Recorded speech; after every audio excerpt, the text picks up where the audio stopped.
بسم اللہ الرحمن الرحیم ان الدین عند اللہ الاسلام صدق اللہ العظیم وصدق رسوله النبی الکریم الامین ان اللہ وملائکته یصلون علی النبی یا ایھا الذین آمنوا صلوا علیہ وسلموا تسلیما الصلاۃ والسلام علیک یا سیدی یا رسول اللہ وعلی آلک واصحابک یا سیدی یا حبیب اللہ الصلاۃ والسلام علیک یا سیدی یا رسول اللہ وعلی آلک واصحابک یا سیدی یا خاتم النبیین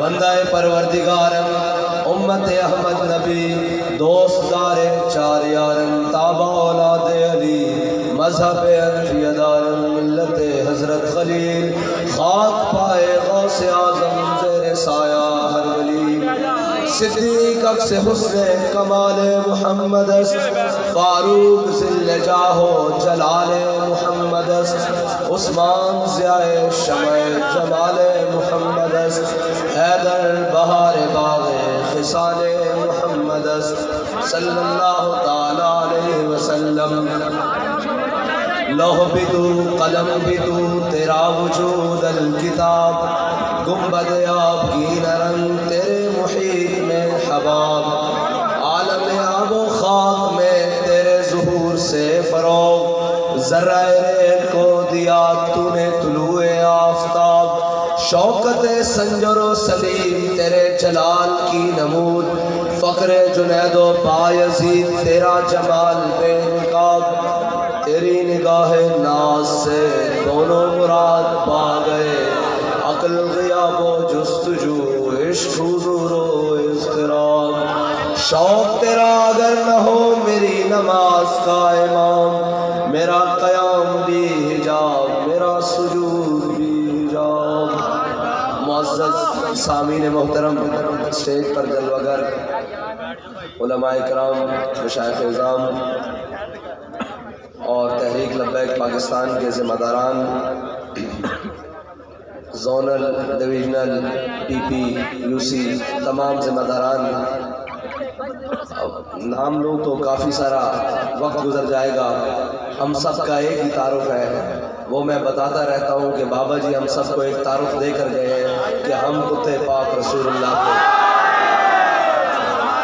کو اور آگے کام بھی دے کر گئے ہیں کہ ہم نے ناموس رسالت گلشن کے اندر کسی سور کو نہیں ورننے دیا یہ ہماری ذمہ داری بھی لگا کر گئے ہیں حالات جیسے بھی ہوں مجھے ابھی ہمارے یہاں نقیب کھڑے ہوئے تھے جب میں پہنچا تو وہ بتا رہے تھے کہ حضرت 2 دفعہ پروگرام کروانے کی کوشش کی تو گرفتاری ہو گئی تو وہ پروگرام نہ ہو سکا میں نے کہا پیغام تو بڑا زبردست پہنچ گیا ہوگا کہ 2 مرتبہ روکنے کے بعد تیسری مرتبہ پھر پروگرام ہو گیا اور میں نے کہا کہ آپ کو اجازت نہیں دیتے وہ آپ کو اجازت کیوں دیں وہ اجازت ان کو دیں گے جو ملک کے راز بیچتے پھرتے ہیں جو لندن میں بیٹھ کر پاکستان کی غداریاں کرتے پھرتے ہیں اجازت تو ان کو ملنی چاہیے اور جو آج بھی پاکستان کے لیے سیکیورٹی رسک ہیں سندھ میں حکومتیں تو ان کو ملنی چاہیے اجازتیں تو ان کو ملنی چاہیے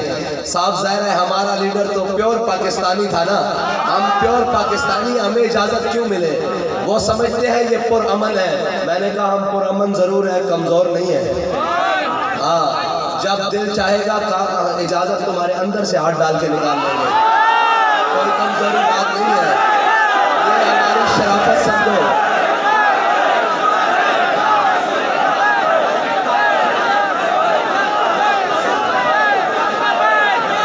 لبیک یا رسول اللہ لبیک لبیک لبیک یا رسول اللہ لبیک لبیک لبیک یا رسول اللہ لبیک لبیک لبیک یا رسول اللہ لبیک لبیک لبیک یا رسول اللہ لبیک لبیک لبیک یا رسول اللہ لبیک لبیک لبیک یا رسول اللہ لبیک لبیک لبیک یا رسول اللہ لبیک لبیک لبیک یا رسول اللہ لبیک لبیک لبیک یا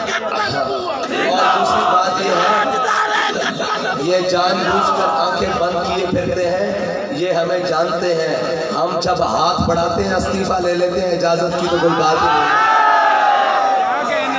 اور اجازتیں تم ان کو دیتے ہو جو ملک میں جگہ جگہ ملک کے خلاف باتیں کرتے پھرتے ہیں اور ملک کے اداروں کو کمزور کرتے پھرتے ہیں اور ملک کے جناب حساس ترین معاملات میں بھونکتے پھرتے ہیں۔ اجازتیں تم انہیں دیتے ہو، یہ نہ ہو کہ تمہیں پھر پاکستان سے اجازت دی جائے۔ ہاں، باز آ جاؤ اپنی حرکتوں سے۔ ہم تمہیں پھر بھی کہتے ہیں کہ ہمارے امن کو کمزوری نہ سمجھا کرو، ہماری خاموشی کی بھی ایک زبان ہوتی ہے۔ ہاں، ہم ایک حد تک تو خاموش رہتے ہیں، لیکن ہم جیسے حضور کی ختم نبوت اور ناموس رسالت کے لیے غیرت مند ہے نا، اس طرح ہم اپنے ایک آخری کارکن کی عزت کے لیے بھی غیرت مند ہیں۔ کسی کو کوئی غلط فہمی نہیں ہونی چاہیے۔ میں نے یہ تمہید اس لیے باندھی ہے کہ وہ جو آپ کسی وجہ سے یا کوئی بات ہو یا ہم نے کوئی ایسی بات کر دی ہو کہ آپ سمجھ کے بیٹھے ہو کہ جناب ان کے شکریہ، ان کا کس بات کا شکریہ؟ ان کو تو شکریہ ہمارا ادا کرنا چاہیے کہ ہم بغیر تنخواہ لیے پورے ملک کی بات کرتے ہیں، پورے محب وطن ہیں۔ یہ تو تنخواہیں لے کر ملک سے غداریاں کرتے ہیں، کرپشن کرتے ہیں، ادارے برباد کر کے رکھتی ہیں۔ ان کو شکریہ ہمارا ادا کرنا چاہیے، ہمیں ان کا ادا کرنا چاہیے۔ اور یہ جو کچھ تم کرتے پھرتے ہو یہ ہم نے لکھ رکھا ہے، ایک دن ضرور حساب لیں گے، اور یہ دل کی تختی کے اوپر لکھ رکھا ہے۔ بس تمہیں اتنا بتاتے ہیں کہ ہمارے امن کو کمزوری نہ سمجھو۔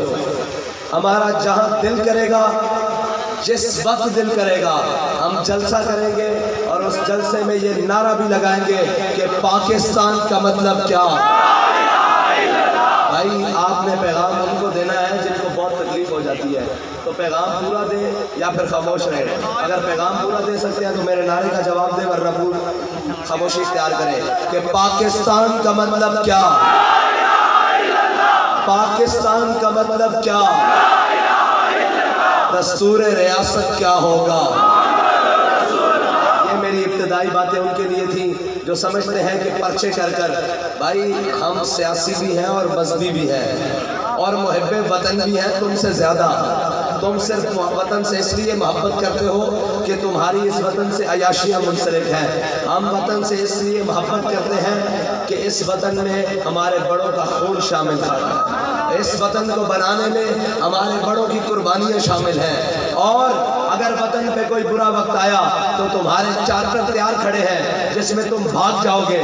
اور ہم نے اپنی آنکھوں میں ماضی قریب میں دیکھا ہے کہ ایک شخص کے خلاف جب چینی اور جناب آٹے کے کیس کھلے تو وہ جا کے نیوزی لینڈ بیٹھ گیا اپنے ذاتی طیارے میں، اور ہم وہ ہیں کہ ملک کے اوپر کیسا بھی وطن آ جائے، کیسا بھی وقت آ جائے، ہمارا جینا بھی اس ملک کے ساتھ ہے، ہمارا مرنا بھی اس ملک کے ساتھ ہے، ہمارے آباء و اجداد کی قبریں بھی اس میں ہیں، اور ہمارے بچوں کا مستقبل بھی اس کے اندر ہے۔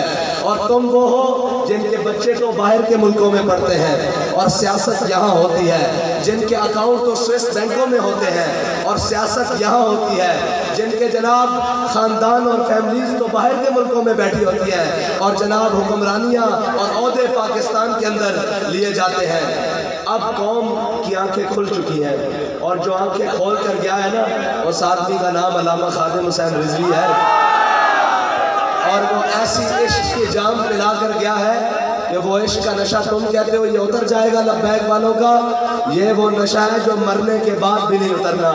اور ابھی تو ہم نے اس منظر میں چلنا ہے اس عشق کے ساتھ کہ ہم سوئے حشر چلیں گے شاہ ابرار کے ساتھ، قافلہ ہوگا روان قافلہ سالار کے ساتھ۔ یہ تو طیبہ کی محبت کا اثر ہے، ورنہ کون روتا ہے لپٹ کر در و دیوار کے ساتھ۔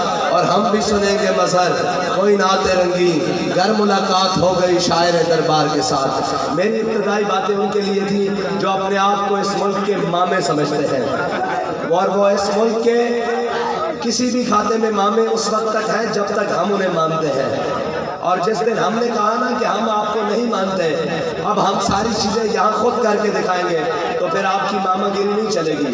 فرعون اسی وقت تک فرعون ہوتا ہے جب تک وہ مظلوم کو دبا کے رکھے. اگر مظلوم سامنے سے کھڑا ہو کر یہ کہہ دینا کہ میں تجھے نہیں مانتا تو فرعون کے پلے کخ نہیں رہتا. لہذا انسان بنو. بس یہی بات ہے کہ انسان بنو اور جو تمہارا منصب ہے نا اس منصب کے مطابق کام کرو. اپنی حدوں سے نہ بڑھو. نہ ہم اپنی حد سے بڑھنے والے ہیں نہ تم اپنی حد سے بڑھو.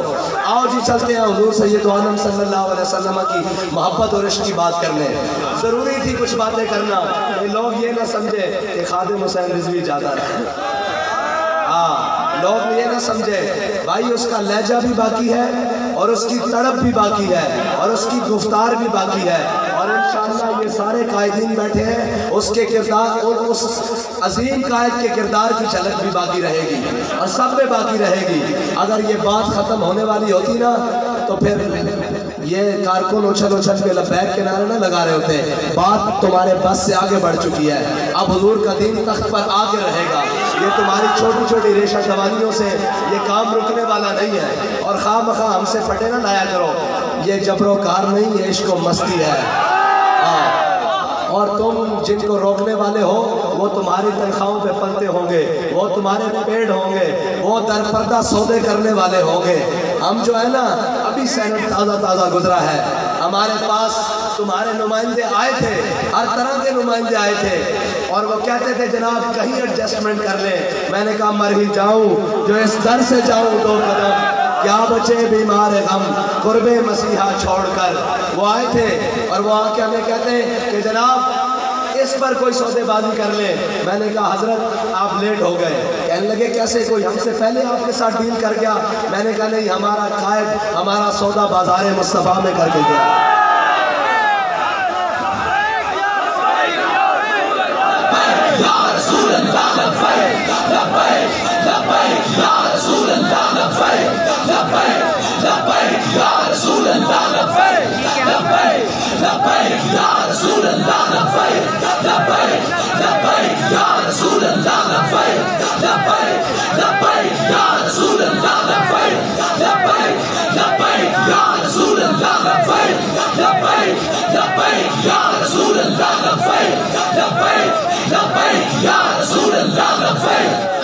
اس لیے کہ علامہ اقبال فرماتے ہیں غیرت بڑی چیز ہے جہان تگ و دو میں.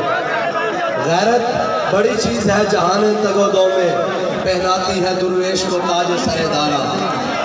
اور وہی غیرت ہے جس غیرت نے علامہ خادم حسین رضوی کو امیر المجاہدین بنایا, جس نے علامہ خادم حسین رضوی کو عاشق رسول بنایا, اور جس نے علامہ خادم حسین رضوی کو اس امت کا ہیرو بنایا اور اس امت کا ماتھے کا تلک بنایا. اور انشاءاللہ اسی غیرت کو سمیٹتے ہوئے ہم انشاءاللہ حضور کا دین وقت پر لائیں گے. آؤ جی حضور کی محبت کی باتیں کریں. بس اتنا کافی ہے, ہمیں نہ چھیڑا کرو.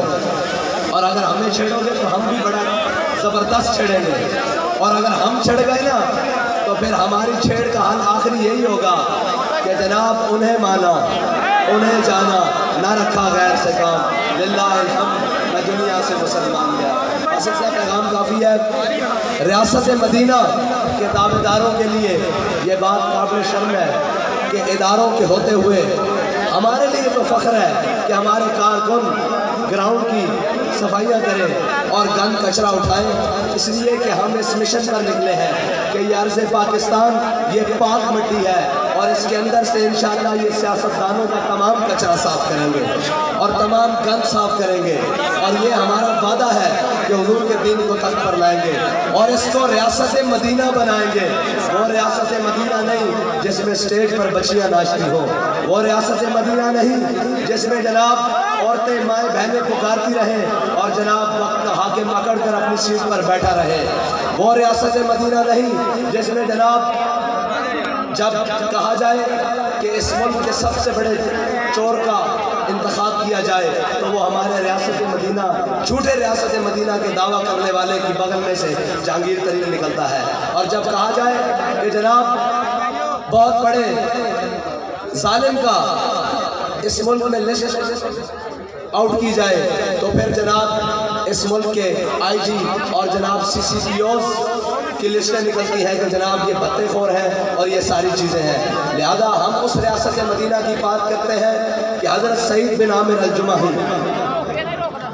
حضرت عمر مسجد میں بیٹھے ہوئے اپنے تمام اصحاب کے ساتھ ایک دن کہنے لگے کہ یار دعا مانگو. کسی نے دعا مانگی یا اللہ مجھے اتنی صحت دے کہ میں تیرے رستے میں اتنی عبادت کروں, اتنے نوافل پڑھوں, اتنے حج کروں. کسی نے دعا کی کہ یا اللہ مجھے اتنی قوت دے کہ میں اتنے مال و زر دے کہ میں تیرے رستے میں اس کو صدقہ کروں. کسی نے دعا کی یا اللہ مجھے اتنی قوت دے کہ میں اتنی دیر تک کافروں کے خلاف جہاد کروں. سب کہنے لگے جناب حضرت عمر سے کہ آپ بھی تو اپنی کوئی خواہش بتائیں. آپ نے فرمایا اللہ تعالیٰ مجھے سعید بن عامر الجمحی جیسا ایک گورنر اور دے دے. یہ جناب عمر کی دعا ہے, اور آپ کو پتہ ہے نا جناب عمر کن کی دعا ہے؟ وہ میرے آقا و مولا صلی اللہ علیہ وسلم کی دعا ہے. وہ سعید بن عامر الجمحی یہ ہے ریاست مدینہ.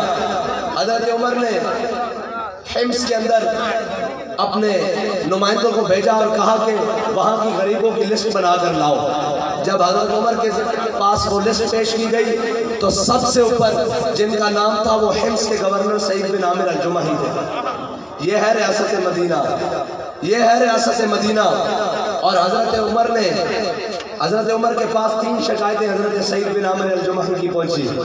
حضرت عمر نے ان کو طلب کر لیا مسجد نبوی میں.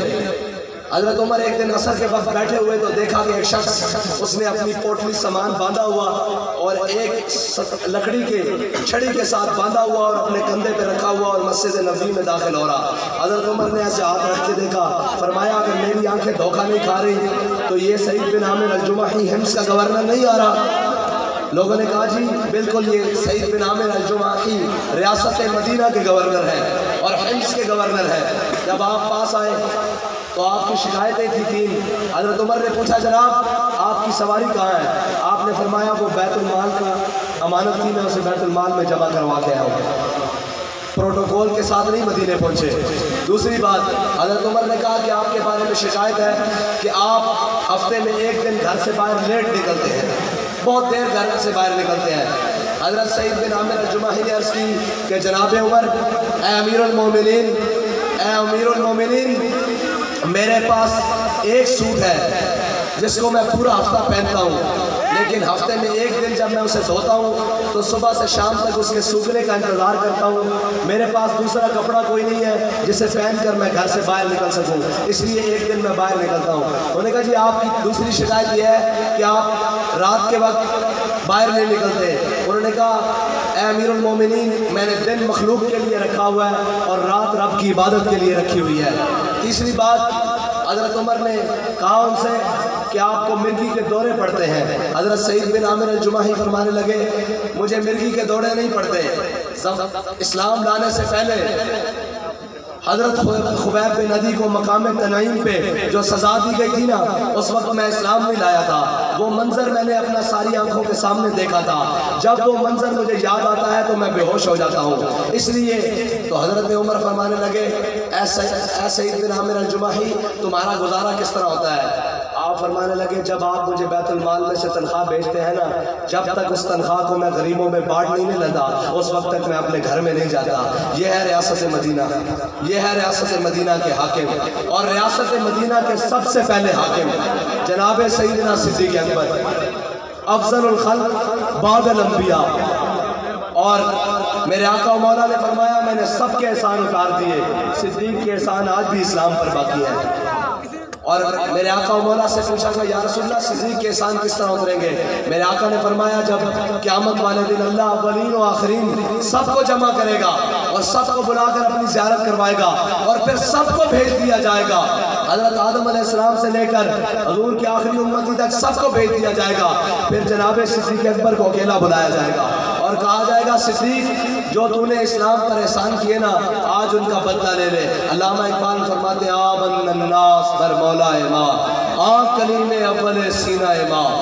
یہ ریاست مدینہ کے حاکم جنہوں نے اسلام کے لیے کام کیا ہے, جنہوں نے اپنے وطن کے لیے کام کیا ہے اور اپنے قوم کو لوٹا نہیں ہے, 2 نمبریاں نہیں کی, بلکہ قوم کی فلاح و بہبود کے لیے وہ کام کیے کہ حضرت صدیق اکبر جب خلیفہ بنے تو اگلے دن اپنا سامان باندھا تجارت کا اور بازار کی طرف چل پڑے۔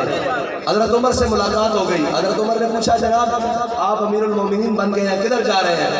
حضرت صدیق اکبر فرمانے لگے کہ میں تجارت کے لیے جا رہا ہوں، کرپشن کے لیے نہیں، اداروں کو لوٹنے کے لیے نہیں، سویس بینک میں اکاؤنٹ بنانے کے لیے نہیں، پاناما لیکس کے لیے نہیں، سرے محل بنانے کے لیے نہیں، لندن اپارٹمنٹس کے لیے نہیں، بچوں کو بیرونی تعلیم پڑھانے کے لیے نہیں، میں حق حلال تجارت کرنے کے لیے بازار میں جا رہا ہوں۔ حضرت عمر فرمانے لگے آپ امیر المومنین بن گئے، آپ کو تجارت کی اجازت نہیں، آپ واپس گھر چلیں، میں اس امت کے امین ابو عبیدہ بن جراح کو لے کر آ رہا ہوں، ہم آپ کی تنخواہ مقرر کرتے ہیں۔ حضرت ابو عبیدہ بن جراح کے ساتھ جب حضرت عمر حضرت صدیق اکبر کے پاس پہنچے تو حضرت صدیق اکبر کی تنخواہ مقرر کی۔ ذرا سنیے کتنی تنخواہ ہے، جتنی مدینے کے ایک مزدور کی تنخواہ تھی۔ یہ ہے ریاست مدینہ اور یہ ہے مدینہ کے حاکم۔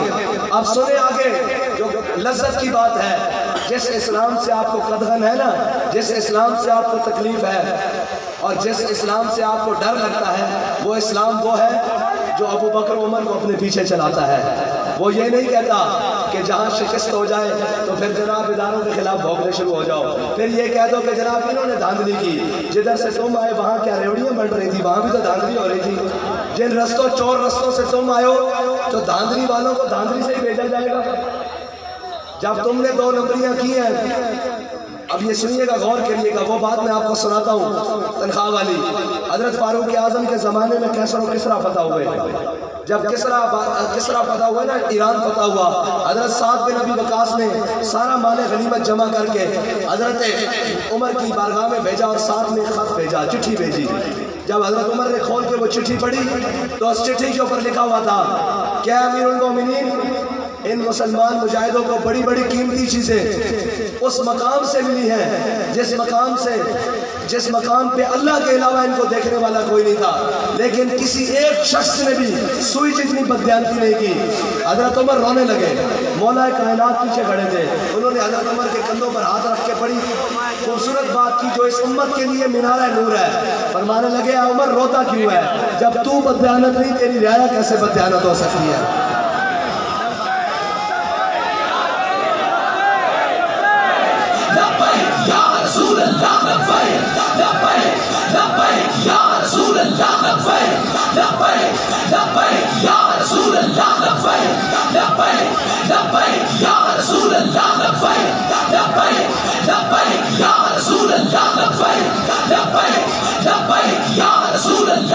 آپ سنیے جی کہ حضرت عمر نے فرمایا، حضرت مولا کائنات نے فرمایا تھا کہ جب تو ان کا سربراہ ہے، تو بددیانت نہیں تو تیری رعایا کیسے بددیانت ہو سکتی ہے؟ اس ملک کی تمام ایجنسیز نے یہ رپورٹ دی ہے کہ تحریک لبیک پاکستان کا کوئی کارکن کسی بھی ملک دشمن اور غیر اخلاقی سرگرمی میں ملوث نہیں ہے۔ میں نے کہا ہمارا قائد اتنا پاک تھا، اس کا کارکن کیسے کسی برائی میں ملوث ہو سکتا ہے؟ اس لیے کہ حضرت مولا کائنات فرما گئے ہیں کہ جب ان کا سربراہ 2 نمبر نہ ہو، اور ان کا سربراہ بددیانت نہ ہو تو ان کی رعایا بھی بددیانت نہیں ہو سکتی۔ ہمارا قائد کسی قسم کا کوئی داغ لے کر دنیا سے نہیں لے گیا، کوئی دنیا سے داغ نہیں لے کر گیا، بلکہ ایک انعام لے کر گیا ہے کہ جب لوگ پہلے کہا کرتے تھے کہ خادم رضوی خادم رضوی، لیکن ان کے جانے کے بعد ہر کوئی کہتا ہے عاشق رسول علامہ خادم حسین رضوی، تو یہ ایوارڈ لے کر گیا ہے۔ اس ایوارڈ کے لیے ضروری ہے کہ حضور کے دین پر عمل کرنا ہوگا اور اس دین محمد، اس دین حبیب صلی اللہ علیہ وسلم کو، دین اسلام کو سینے کے ساتھ لگانا ہوگا۔ یہ نہیں کہ عید والے دن نیا سوٹ پڑھ کر عید پڑھی اور یہ کہا کہ اسلام مکمل ہو گیا، نہیں، اسلام بڑا ڈاڈا ہے۔ استاد صاحب فرمایا کرتے تھے، ہم سب کے قائد، ہمارے دلوں کی دھڑکن، فرمایا کرتے تھے کہ اسلام بڑا ڈاڈا، وہ بندے ایویں نہیں لینا، وہ بندے لین لگے پہلے کھڑکاندہ، انہیں صحابہ نو کھڑکایا، پہلے بدر چ لے گیا، پھر احد چ لے گیا، پھر خندق چ لے گیا، پھر مریسی چ لے گیا، پھر مستلق چ لے گیا، پھر جب سارے کھڑکا لینا تو پھر رب کی طرفوں پیغام آیا، رضی اللہ عنہم ورضوا عنہ، میرے حبیب رب نے ناراضی ہو گیا، اے رب نہ راضی ہو گیا۔ اصل یہ رضا چاہن واسطے پہلے فضائے بدر پیدا کرنی پیندی، یہ نہیں کہنا پہندا کہ جناب کشمیر دا مسئلہ ہوئے تو جناب آدھا گھنٹہ روڈ تے کھڑے ہو جاؤ کشمیر حل ہو جائے گا، کشمیر آزاد ہو گیا آزاد، کشمیر دیا بیٹیاں لٹ دیا رہی، کشمیر آزاد ہو گیا۔ وہ کراچی کے اندر ساڑھے قائد پریس کانفرنس کر رہے سن نا، تو ایک صحابی نے سوال پوچھا، انہوں نے کہا جناب اتنے جارحانہ رویے کے ساتھ آپ اقوام عالم میں کیسے چلیں گے؟ بڑا خوبصورت جواب دیتا، فرمان لگے کیڑا جارحانہ رویہ؟ عراق کے اندر 10 لاکھ مسلمان امریکہ مار دے، وہ جارحانہ نہیں، اسی حضور کی محبت کی گل کریے، انہوں دے اخلاق کی گل کریے، انہوں دی تلوار کی گل کریے، انہوں دے نظام کی گل کریے، اسی جارحانہ ہو گیا۔ فرمان لگے شام دے اندر مسلمانوں دے اتے قیامت گزر جاوے اور ساری دنیا دی قوتاں مل کر مسلمانوں کو مارن، وہ جارحانہ نہیں، اسی صرف فرما دی روندی بچیاں دی گل کری، اسی جارحانہ ہو گیا۔ افغانستان دے اندر قلعہ جنگی دے اندر مسلمانوں کو کنٹینر دے اندر بند کر کے آگ لا دیتی جاوے، وہ جارحانہ نہیں، اسی صرف کشمیر دی روندی بیٹی دی گل کری، اسی جارحانہ ہو جاندے ہیں۔ اور بابا استاد صاحب فرما گئے سن کہ تسی کہندے ہو کشمیر ساڈی شہر آ گئے تے شہر آج دشمن دے قابو چ آ جاوے تے بندہ زندہ رہ سکتا نہیں رہ سکتا۔ بابا جی فرمانے سن کہ کشمیر لینا نا تسی مخلص ہو، غوری باہر کڈو، عبدالی باہر کڈو، خطب باہر کڈو، خالد ٹینک باہر کڈو۔ فرمایا جدو یہ سارا کچھ باہر کڈو نا تے میں بھی لبیک والے نوں لے آواں گا تے میری ویل چیئر رکھنا اگے تے شامی کشمیر پتہ ہو جائے گا۔ لبیک لبیک یا رسول اللہ، لبیک لبیک لبیک یا رسول اللہ، لبیک لبیک لبیک یا رسول اللہ، لبیک لبیک لبیک یا رسول اللہ، لبیک لبیک لبیک یا رسول اللہ، لبیک لبیک لبیک یا رسول اللہ، لبیک لبیک لبیک یا رسول اللہ، لبیک لبیک لبیک یا رسول اللہ، لبیک لبیک لبیک یا رسول اللہ، لبیک لبیک لبیک یا رسول اللہ، لبیک۔ او بابا انہاں چوراں نوں، انہاں ڈاکوؤں نوں، انہاں قوم دا مال غصب کرن والے نوں، انہاں بدیانتاں نوں تسی اپنی اکھاں نال نہیں دیکھیا کہ کیسی منڈی لگی ہوئی سی؟ اسی سنتے سا کہ غلاماں دی منڈی لگی، اسی یہ بھی دیکھا کہ ذیلی غلاماں دی منڈی لگی ہوئی سی، ضمیر فروشاں دی منڈی لگی ہوئی سی، اور جناب سینٹ الیکشن کے اندر ہر قسم کی خرید و فروخت ہو رہی سی، ساڑھے کو بھی خریدن آئے۔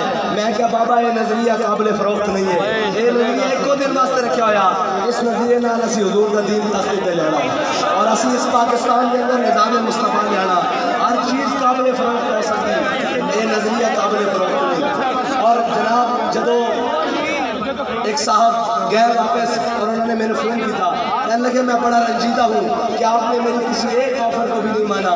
میں نے کہا آپ کو خوش ہونا چاہیے، آپ بڑے مالدار ہیں، آپ جس کے پاس گئے کسی کو 10 میں خریدا، کسی کو 100 میں، کسی کو 1000 میں، کسی کو لاکھ میں، کسی کو کروڑ میں خریدا۔ آپ کو اللہ کے آگے سجدہ شکر ادا کرنا چاہیے کہ یا اللہ دنیا میں آج ایسے بھی لوگ موجود ہیں جو کسی قیمت پر بھی بکنے کے لیے تیار نہیں ہیں۔ وہ لوگ آپ ان لوگوں سے بھی ملے ہیں جن لوگوں نے اپنا 10-10 روپے اور چائے کی پیالیوں پر اور آپ سے ملاقاتوں پر اپنے زمین بیچے ہیں، اور کچھ لوگ وہ بھی تھے جو آپ کی سامنے پڑی ہوئی دولت کو دیکھ کر کہہ رہے تھے کہ جناب یہ ہمیں خرید سکے گی، یہ ہمیں کبھی نہیں خرید سکے گی، کیونکہ ہم اپنے آقا و مولا صلی اللہ علیہ وسلم سے وفا کا تقاضا کیے ہوئے ہیں، اور ہم نے اپنے قائد کا سبق یاد کیے ہوئے ہیں کہ ہمارے لیے سونا اور مٹی برابر ہے، ہماری نظر میں ان دونوں چیزوں کی وقت برابر ہے، ہمیں دنیا کی کوئی چمک اور کوئی دمک اس رستے سے نہیں روک سکتی جس رستے پر ہمارے قائد ہمیں چھوڑ کر گئے ہیں، اور جس رستے پر رہتے ہوئے ہم نے ناموس رسالت اور ختم نبوت کے اوپر پہرا دیا ہے، کوئی دنیا کی چمک ہمیں اس رستے سے نہیں روک سکتی، اور ہم یہ وعدہ کیے ہوئے ہیں کہ مر جائیں گے ظالم کی حمایت نہ کریں گے، مر جائیں گے ظالم کی حمایت نہ کریں گے، احرار کبھی ترک روایت نہ کریں گے۔ جو ہم نے اپنے بڑوں کو جس روایات پہ چلتے ہوئے دیکھا ہے نا، اس روایات کی پاسداری کریں گے، مر جائیں گے ظالم کی حمایت نہ کریں گے، احرار کبھی ترک روایت نہ کریں گے، نہ ہم شیخ نہ ملا نہ مصاحب نہ لیڈر، جو خود نہیں کرتے وہ ہدایت نہ کریں گے۔ ہمارے بابا جی نے بتایا سب سے پہلے فیض آباد میں وہ اپنے بچوں کو ساتھ لے کر گئے، پھر قوم نے کہا یہ بابا سچا ہے اس کے ساتھ لگ جاؤ، انہوں نے جو بات کی وہ اس کے اوپر خود عمل کر کے بتایا. پھر قوم نے کہا یہ بابا سچا ہے, اس کا چہرہ بھی سچا ہے, اس کا کردار بھی سچا ہے, اس کی گفتار بھی سچی ہے. پھر بابے نے چھوٹے سے مجمع میں ایک نعرہ لگایا, من سب نبیًا. علامہ اقبال کہتا ہے کہ افلاک سے آتا ہے نالوں کا جواب. آخر ساری چیزیں, ہر چیز, ہر سمت یوں محسوس ہوتا ہے کہ اس نعرے کے ساتھ مل جاتی ہے. اور مجھے تو ظاہری طور پر ایسے فیل ہوتا ہے جب لبیک کا نعرہ ملتا ہے نا تو افلاک و آسمان اور زمین کی ہر چیز ساتھ ہم نوا ہو کر کہتی ہے کہ لبیک لبیک لبیک یا رسول اللہ, لبیک لبیک لبیک یا رسول اللہ, لبیک لبیک لبیک یا رسول اللہ, لبیک لبیک لبیک یا رسول اللہ, لبیک لبیک لبیک یا رسول اللہ, لبیک لبیک لبیک یا رسول اللہ, لبیک لبیک لبیک یا رسول اللہ, لبیک لبیک لبیک یا رسول اللہ, لبیک لبیک لبیک یا رسول اللہ, لبیک لبیک لبیک یا رسول اللہ, لبیک لبیک لبیک یا رسول اللہ, لبیک لبیک لبیک یا رسول اللہ, لبیک لبیک لبیک یا رسول اللہ, لبیک لبیک. آخری تواڈے نال پنجابی گلاں کرنا جاواں. وہ پنجابی چ بندے بیٹھے ہون نا تے وہ کہندے نے بھئی کدی طوفان میں ڈکے گئے, اور میں کہ لبیک والے دا رستہ روکنا چھڑ دیو, اے عشق دا طوفان ہے, اے نہیں ڈکیا جانا. اے اپنے آقا و مولا دی محبت سینے وچ لے کے حضور دا دین تک تے لین واسطے اے جناب نکل پین. انہاں نوں ہن کسی کوئی شے نہیں روک سکتی, اور انشاءاللہ ہر میدان وچ تانوں شکست دیاں گے. اور انشاءاللہ میدان لگن دا دیو, میدان لگن دا دیو. تسی کہندے ہو لبیک والے دے ووٹ نہیں, لبیک والے جلسہ کرن دا پنڈال گھٹ پے جاندے نے, تسی داندریاں کردے ہو. انشاءاللہ اگلی باری تانوں داندری بھی نہیں کرن دینی. کہ ووٹ پین نا صحیح تو تواڈے ڈبے تھوڑے ہون, لبیک دے ووٹ زیادہ